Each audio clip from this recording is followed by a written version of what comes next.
Hello students, BA part third के सभी विद्यार्थियों का क्लास में स्वागत है।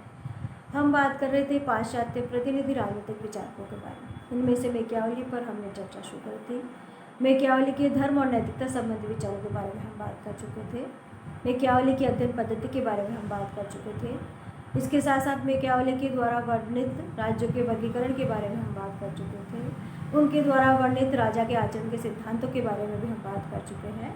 आज हम बात करेंगे मैकियावेली आधुनिक युग का जनक। राजनीतिक दर्शन में मैकियावेली को अपने युग का शिशु कहा जाता है और इसके साथ साथ उसे आधुनिक युग का जनक भी कहा जाता है। अर्थात इसका मतलब ये है कि मैकियावेली पुनर्जागरण का शिशु है और पुनर्जागरण आधुनिकता का प्रारंभ। पुनर्जागरण आधुनिकता का प्रारंभ इसलिए कहा जाता है क्योंकि पुनर्जागरण के माध्यम से सामाजिक विज्ञानों के अध्ययन में नई सोच आई, नए परिवर्तन आए, नए अध्ययन पद्धतियों का प्रयोग किया जाने लगा, नई विचारधाराओं का जन्म हुआ और मैकियावेली भी जो है नई विचारधाराओं के साथ आए थे और उन्होंने अपनी नई विचारधाराएं रखी। अब तक जो प्रचलित थी मध्य युग में या प्राचीन युग में, जो राजनीतिक विचार के संदर्भ में या राजनीतिक विचारधारा के संदर्भ में या राजा के संदर्भ में या शासन के संदर्भ में जो भी विचारधाराएं प्रचलित थी, उनका उन्होंने जो है अंत करते हुए स्वयं की नई विचारधाराएं रखी। शासन के संदर्भ में, राजा के संदर्भ में, धर्म के संदर्भ में, नैतिकता के संदर्भ में उन्होंने अपनी नई विचारधाराएं रखी। तो इसलिए ये कहा जाता है कि मैकियावेली जो है आधुनिक युग का जनक है।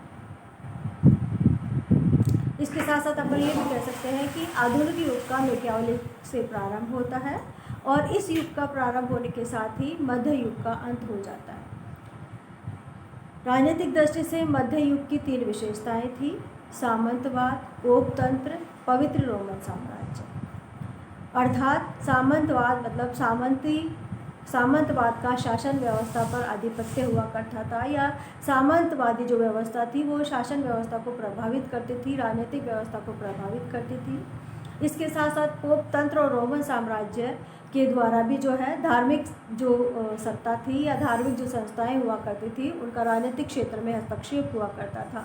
या ये कहा जा सकता है कि धार्मिक सत्ता के माध्यम से जो है राजनीतिक सत्ता को दबाने का प्रयास किया जाता था, उसको जो है अपने स्तर पर नियंत्रित करने का प्रयास किया जाता था। तो इन सब चीज़ों का मैकियावेली ने विरोध किया।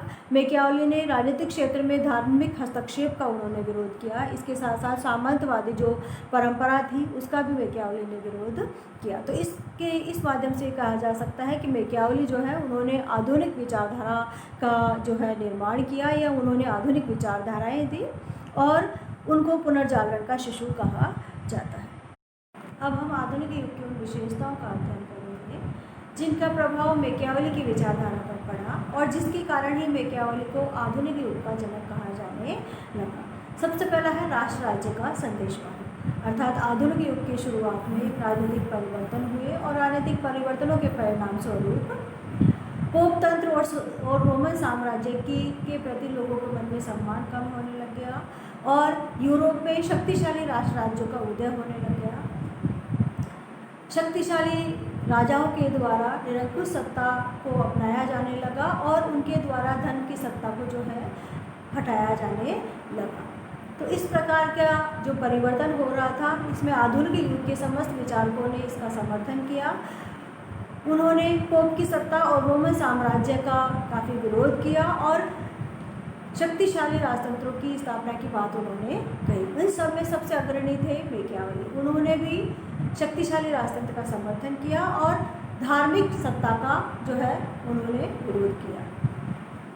इसके साथ साथ मैकियावेली ने यूरोप में स्थापित राष्ट्र राज्य जैसे जर्मनी, फ्रांस, स्पेन, इनका काफ़ी समर्थन किया और इनको काफ़ी सम्मान की दृष्टि से देखते हुए अपनी रचनाओं में इस बात का विवेचन किया कि इटली में भी एकीकरण होना चाहिए और शक्तिशाली राष्ट्र राज्य की स्थापना होनी चाहिए या शक्तिशाली शासन व्यवस्था की स्थापना होनी चाहिए। इस संदर्भ में डायल का कहना है कि मैकियावेली प्रथम विचारक था जिसने राष्ट्र राज्य के लक्षणों की विवेचना करी और विश्लेषण किया और इस राजनीतिक सावयव की धारणा को जन्म देने की चेष्टा की। दूसरी विशेषता आती है राज्य की आधुनिक स्थिति का निरूपण। अर्थात मैकियावेली एक ऐसे विचारक थे जिन्होंने राज्य की आधुनिक स्थिति का निरूपण किया। राज्य की महत्वपूर्ण स्थिति का निरूपण करते हुए राज्य को सर्वोपरि संस्था उन्होंने माना। और ये कहा कि राज्य जो है एक मुख्य संस्था है, एक सर्वोपरि संस्था होगी और राज्य में निवास करने वाले सभी नागरिक, सभी संस्थाएं, सभी संगठन जो है उसके तहत रहते हुए कार्य करेंगे और उसको अंतर्गत रहते हुए अपने विकास की स्थिति को प्राप्त करेंगे। तो इस प्रकार आधुनिक जो आधुनिक जो युग है उसमें राज्य को एक सर्वोपरि संस्था माना जाने लगा और राज्य की सर्वोपरि संस्था या सर्वोपरि सत्ता का निरूपण जो है मैकियावेली के द्वारा भी किया गया। फिर है राज्य की प्रभु सत्ता का पोषण, अर्थात आधुनिक युग की सबसे जो मुख्य विचारधारा थी वो थी संप्रभुता। वैसे तो ये कहा जा सकता है कि मैकियावेली ने बोंदा, ग्रोशियस, हॉब्स की भांति संप्रभुता संबंधी विचारधारा की विवेचना नहीं करी और ना ही उन्होंने संप्रभुता को परिभाषित किया, लेकिन उन्होंने अपने विचार इस प्रकार से व्यक्त किए कि उन्होंने संप्रभुता का पोषण किया। अपनी विचारधारा में वो संप्रभुता का पोषक उनको माना गया, क्योंकि उनकी विचारधारा के अनुसार राज्य जो है सर्वोपरि संस्था होगी और राज्य के तहत अंतर्गत रहने वाले सभी व्यक्ति, सभी संगठन, सभी संस्थाएं जो है उसके अंतर्गत कार्य करते हुए विकास की गति प्राप्त करेंगे। इसके साथ साथ उन्होंने ये भी कहा कि राज्य के हाथों में संपूर्ण शक्ति होगी और वो अपने आदेशों का पालन अपने अंतर्गत निवास करने वाले नागरिकों, अपने अंतर्गत निवास करने वाले संगठनों, संस्थाओं से अपने आदेशों का पालन वो प्रेम से या दंड की व्यवस्था के तहत करवा सकता है। तो इस प्रकार से ये कहा जा सकता है कि राज्य की प्रभु सत्ता का पोषक मैकियावेली के द्वारा किया गया। वैसे उन्होंने डायरेक्ट संप्रभुता संबंधी विचारधारा व्यक्त नहीं करी या संप्रभुता को परिभाषित नहीं किया, लेकिन फिर भी उनके बारे में कहा जाता है कि वो प्रभु सत्ता के पोषक थे। इस संदर्भ में सेबाइन ने कहा कि सर्वोच्च राजनीतिक सत्ता के रूप में राज्य शब्द का प्रयोग आधुनिक भाषा में उसी की रचनाओं से शुरू हुआ। मैकियावेली के समय से ही राज्य संप्रभु कहा जाने लगा और बाद में संप्रभुता सिद्धांत का प्रतिपादन कर दिया गया। अर्थात ये कहा जा सकता है कि मैकियावेली ने प्रभु सत्ता को या राज्य को सर्वोच्च संस्था मानने की बात उन्होंने कही थी और व्यवहार में इस बात का प्रतिपादन किया था कि राज्य द्वारा जो बनाए हुए कानून है वही सर्वोच्च होंगे, वही सबके लिए मान्य होंगे और सभी व्यक्ति राज्य के अंतर्गत रहेंगे। राज्य के द्वारा निर्मित कानूनों के अंतर्गत वो अपना व्यवहार निर्धारित करेंगे। तो इस प्रकार की उसकी जो बातें हैं मैकियावेली की, ये राज्य की प्रभु सत्ता की पोषक है। अर्थात आधुनिक युग का जो मुख्य विचार है संप्रभुता संबंधी या राज्य की प्रभु सत्ता का पोषक, तो उनकी विचारधाराओं में ये बात स्पष्ट रूप से दिखाई देती है। फिर है राजनीति का धर्म और नैतिकता से पृथक्करण, अर्थात एक ऐसा मुख्य विचार है जिसके कारण मैकियावेली को आधुनिक युग का जनक कहा जाता है। और ये इस बारे में हम पहले भी बात कर चुके हैं कि मैकियावेली ने राजनीति का धर्म और नैतिकता से पृथक्करण किया था। अर्थात मध्य युग में जो है समस्त राजनीतिक दर्शन पर धर्म और नैतिकता का प्रभाव जो है वो स्पष्ट रूप से दिखाई पड़ता है। अर्थात राजनीतिक संस्थाओं को धर्म और नैतिकता के बंधन में बांधे रखा गया और धर्म और नैतिकता की दुहाई देते हुए राजनीतिक विकास को रोका गया, राजनीतिक कार्यों को में बाधा उत्पन्न की गई और ये कहा गया कि राजा जो है वो धर्म के नियंत्रण में है, नैतिकता के नियंत्रण में रहते हुए कार्य करेगा, अन्यथा राजा का जो है नाश हो जाएगा, राजा जो है वो उसका पराभव हो जाएगा। तो इस प्रकार की जो बातें कही गई उसके माध्यम से मध्य युग में जो है राजनीति पर धर्म और नैतिकता का अंकुश लगाया गया। लेकिन मध्य युग के अंत तक इस बात की जो है आवश्यकता महसूस होने लग गई कि राजनीति को धर्म और नैतिकता से पृथक किया जाए और इस बात का प्रतिपादन मैकियावेली द्वारा किया गया। मैकियावेली स्पष्टवादी थे और यथार्थवादी विचारक थे और उन्होंने इसी प्रकार का दृष्टिकोण अपनाते हुए कहा कि राजनीति को या राजनीतिक क्षेत्र में धर्म और नैतिकता का जो है बंधन आवश्यक नहीं है, राजनीतिक क्षेत्र में धर्म का हस्तक्षेप आवश्यक नहीं है या नैतिकता का बंधन आवश्यक नहीं है। और ये कहा उन्होंने कि राजा के द्वारा जो भी कार्य किया जाए वो स्वतंत्र होकर किया जाए, राजा के द्वारा स्वयं कानून निर्माण किया जाए और उसके आधार पर कार्य किया जाए। उन्होंने ये भी कहा कि कोई दैवीय कानून नहीं है, कोई नैतिक कानून नहीं है, कोई प्राकृतिक कानून नहीं है जिसके अंतर्गत राजा को कार्य किया जाना चाहिए, ऐसा कुछ भी नहीं है। उन्होंने कहा कि कोई दैवीय कानून नहीं है, कोई नैतिक कानून नहीं है। राजा के द्वारा स्वतंत्र निर्णय किया जाना चाहिए, राजा के द्वारा स्वयं कानून बनाए जाने चाहिए और फिर उनका निरूपण किया जाना चाहिए। तो इस प्रकार से मैकियावेली ने इन बातों का प्रतिपादन करके राजनीति को धर्म और नैतिकता से मुक्त कराने का प्रयास किया और इसीलिए उनको आधुनिक विचारक माना जाता है, इसीलिए उनको यथार्थवादी या स्पष्टवादी विचारक कहा जाता है। उनके लिए कोकर ने कहा कि मैकियावेली को प्रथम आधुनिक राजनीतिक सिद्धांत दाता कहने का सर्वप्रमुख कारण धर्म और नैतिकता के प्रति उसकी उदासीनता और उसके द्वारा केवल अलौकिक अनुभव और मानवीय विवेक को की गई अपील है। अर्थात वो मानवीय विवेक के आधार पर निर्णय लेने की बात कहता था। वो राजा को ये कहता था कि राजा जो है स्वयं कानून का निर्माण करे और उनका निरूपण करे।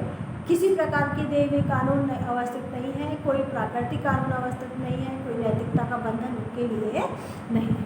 राजा जो है वो सर्वोपरि सत्ता का प्रयोग करने के लिए स्वतंत्र है।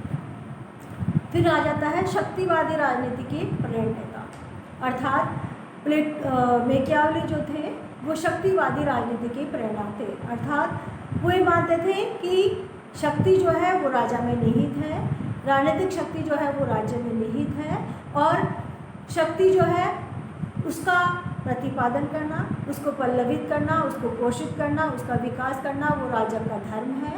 और शक्ति के माध्यम से ही एक राजा अपने राज्य का विकास कर सकता है, अपने राज्य का दूसरे राज्य के साथ संबंध स्थापित कर सकता है, अपने राज्य में विकास कर सकता है, अपने राज्य के लोगों के साथ वो विभिन्न जो है नियंत्रण संबंधी कार्य कर सकता है। इस संदर्भ में डोनाल्ड एटवेल जो ने कहा कि यदि एक शब्द में मैकियावेली के चिंतन के केंद्रीय तत्व को संक्षिप्त करना संभव हो तो वह तत्व है शक्ति। उसका कैसे निर्माण किया जाए, उसे कैसे बनाया जाए और उसको कैसे विस्तार किया जाए।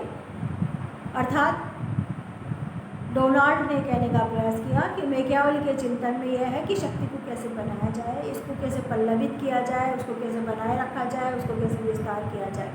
अर्थात मैकियावेली ने कहा था कि एक राजा जो है उसको अपनी शक्ति का लगातार संवर्धन किया जाना चाहिए, उसको शक्ति को जो है निरंतर विस्तार किया जाना चाहिए और उसे अपनी शक्ति की रक्षा की जानी चाहिए। इसी संदर्भ में मैक्सी ने कहा कि शक्ति पर यथार्थवादी दृष्टिकोण रखने वाला वह प्रथम विचारक था।